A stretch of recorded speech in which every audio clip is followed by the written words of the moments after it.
కొంతమంది ఎందుకు వెంటనే వీక్ అయిపోతున్నారు, కొంతమంది ఎందుకు సంవత్సరాలు గడిచినా ఎన్నో ఆటుపోట్లు ఎదురైన దేవుణ్ణి హత్తుకొని ఉన్నారు అంటే ఆ తేడా చెప్తున్నా నా మీద పోల్చుకొని. అంటే నేను ఒక్కడనే కాదు, మీలో చాలామంది ఉన్నారు వాళ్ళు ఇలాగా.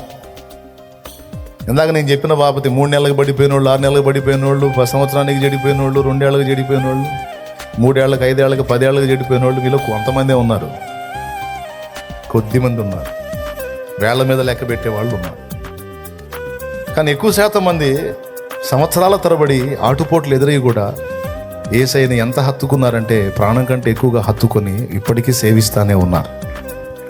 ఆ తేడా ఏమిటి అనేది ఒక్కటి చెప్పి ముగిస్తానన్నాను, అంతే. ఏం లేదండి, దేవుణ్ణి ప్రేమించారు అంతే. దేవుడు ఇచ్చే వాటిని కాదు, దేవుణ్ణి ప్రేమించారు. దేవుల్లో ఉన్నటువంటి రుచిని తెలుసుకున్నారు, ప్రభువులో ఉన్న మాధుర్యాన్ని రుచి చూశారు. నేను, నాతో కూడా సంవత్సరాల తరబడి దేవుణ్ణి హత్తుకుని ఉన్న విశ్వాసులు లేదా పరిచారకులు, సేవకులు మీరు